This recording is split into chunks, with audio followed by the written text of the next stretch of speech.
When Sridevi ji died in Dubai in February 2018, the different narratives from the media houses and the abrupt closure of the death as due to accidental drowning increased confusion in my mind. Initially, it was told to be a cardiac arrest by Sanjay Kapoor, and then 2 days of chaos followed, wherein the police handed over the case. The Dubai police handed over the case to the Dubai public prosecutor, who ultimately closed the case as due to accidental drowning. But we received many conflicting reports from the ground, from my local contacts in Dubai, as well as from the local uh, news reports coming from Dubai, that there were injury marks on her body, on Sridevi's body, and also that she was not seen or heard outside her hotel room for more than 48 hours. So all this rose to my, all this rose my doubts that the investigation didn't happen as it should have.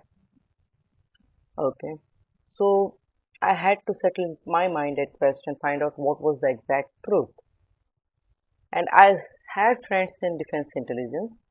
So under their guidance and with their help, and I hired a private investigation agency to detective agency, and I sent a private investigation team to Dubai under the guidance of some of my defense intelligence friends, and we came across many things. Okay, some people came forward who told us some things which who are now the eyewitness in my case. Some people came forward and told us some things which show that it was a pre-planned, cold-blooded murder. And we also came across some proofs, some documents, from medical documents which clearly showed that it was a brutal murder. Okay, so with all these findings, we tried to bring this matter to the notice of the President of India. Okay. And we were even issued a letter from the President's office for a meeting regarding the same on 12th of September 2018. However, the meeting was cancelled without any valid reason.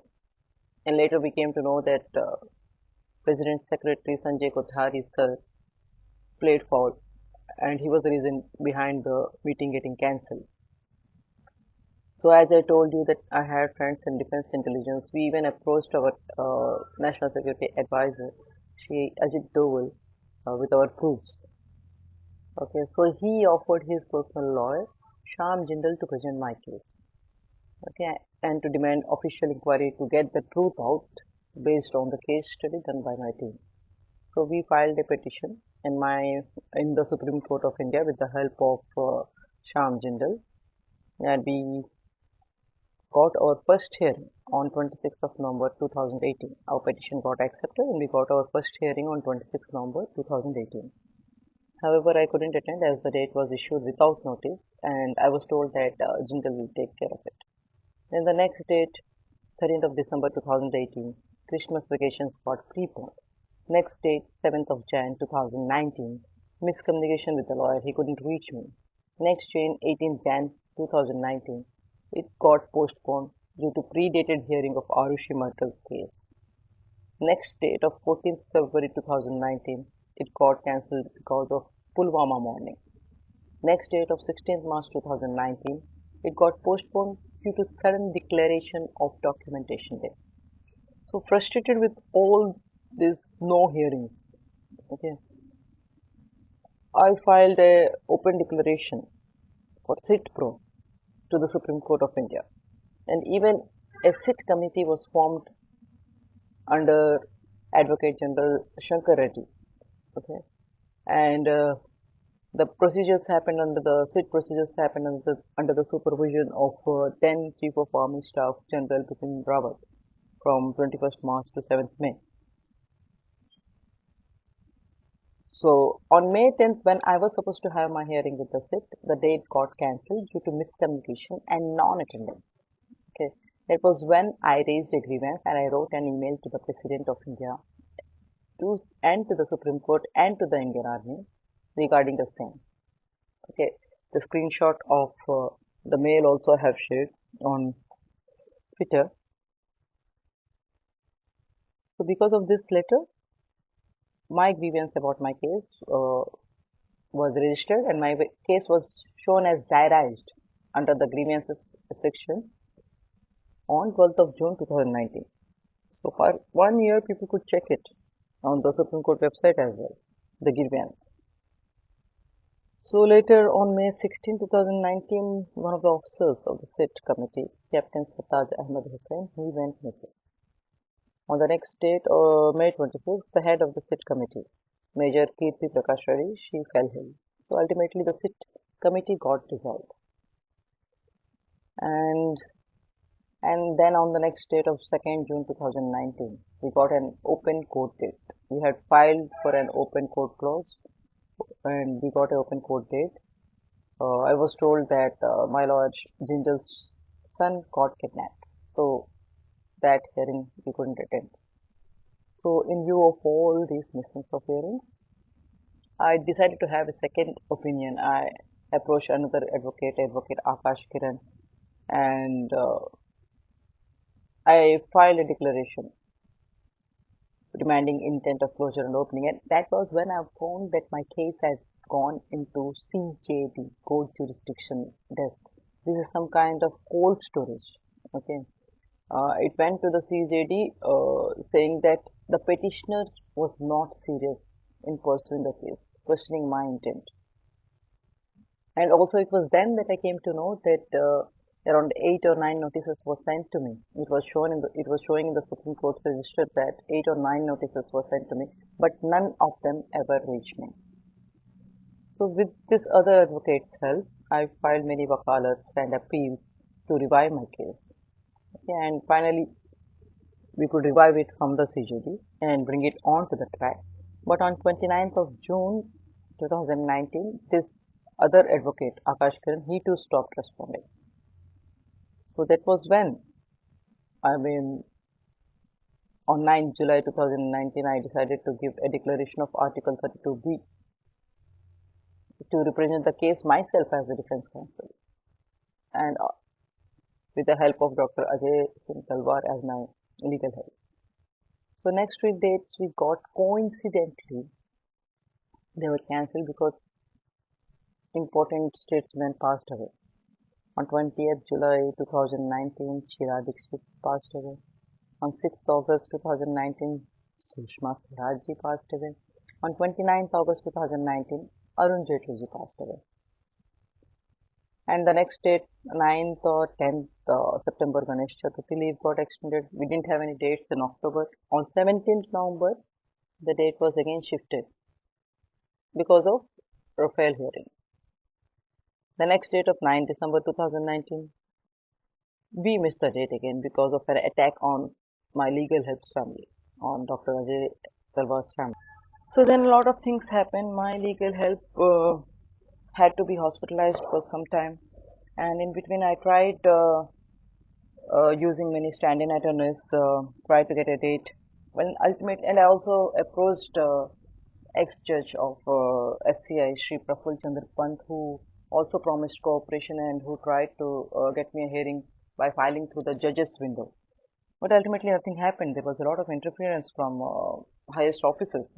The day didn't move forward. So in February or January or February 2020, we had a discussion with our Union Law Minister, Shri Ravi Shankar Prasad ji, regarding the case. And he promised all cooperation, and with his help, we tried to get the case transferred to my home jurisdiction, that is in Odisha, because since the case was in Delhi, I was not getting any notices and a lot of miscommunication was happening. So we decided to, file for transfer of case to my home jurisdiction. So with the help of Ravi Shankar Prasad, I filed for the transfer of case and it got accepted as well. I have shared those judgment copies, the court order copies on Twitter as well. However, on the dates that I was supposed to have my hearing in Odisha, objections came. Objections came asking the choice of jurisdiction, how it was granted. The crime happened somewhere else. The victim had nothing to do with Odisha. So how can the hearings happen in Odisha was the objection which came from the opposition side. So before I could respond to this objection, two other cases got preponed. Unnao rape case and Arushi murder case. And the next date before I could respond, on 24th of March, nationwide lockdown was announced. Okay. Yes, I forgot to say one thing. In between, we had an incognito discussion with the President of India as well, wherein he asked us to submit a letter detailing the case proceedings from the start. So I had submitted a letter to the President of India on 25th of February 2020 as well. However, in spite of approaching the highest office when nothing happened, the case didn't move forward. Because of the CAA protests, the hearings didn't happen for some time. After that, the nationwide lockdown came. So ultimately, my case stood in the grievances wing with no hearings.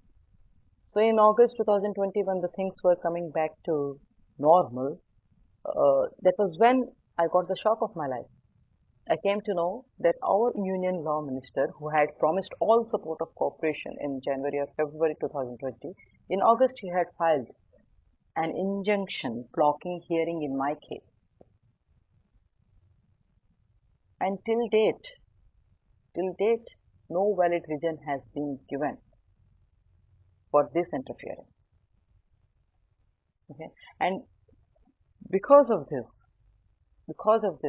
I was forced to approach the International Court of Justice because of the atrocities done by the Supreme Court of India. There were documented evidences of the atrocities done.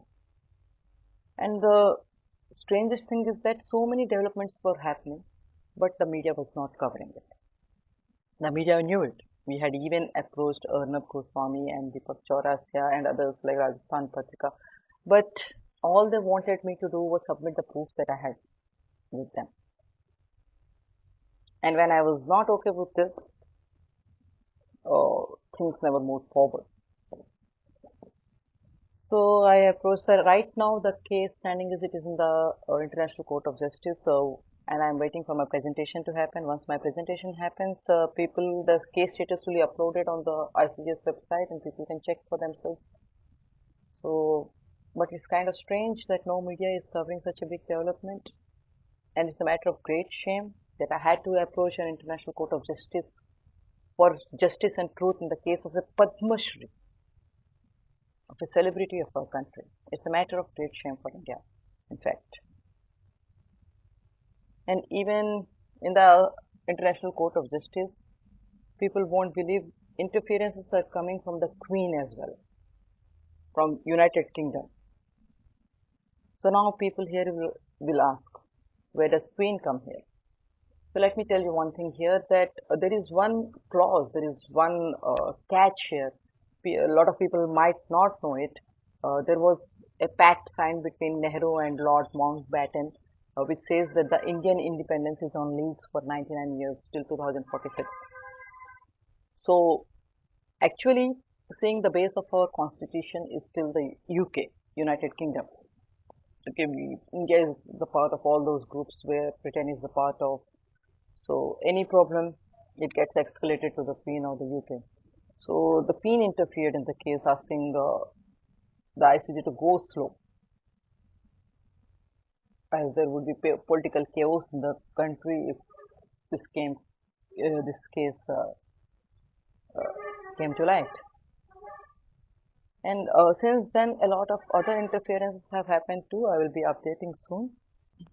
Yes, and I too faced a lot of harassment, mostly financial harassment, since I filed this case in 2018. One of my friends who signed as a witness on one of the wakalats, he was called up by the crime branch in Bangalore, and he was thrashed, beaten. He was asked what is his connection with this case. Unfortunately, he didn't have any connection. He signed it as because I asked him to. But he was beaten black and blue just because he signed as one of the witnesses on the wakalat. And one of my business clients, Raja Rao, he too was trapped in false money laundering cases. So that, I mean, people were discouraged from making deals with me. My incoming money transfers were blocked at the bank server level. We even escalated this matter to the Reserve Bank of India Ombudsman, but nothing happened. Things didn't move forward. And this case is also with the World Bank now. World Bank has advised India. It did its own audit and found that yes, our money was indeed held up by the Reserve Bank. So it ordered the bank to release our money. But now, because of this bank problems, merger problems, technological migration problems, still the money is not come to us. So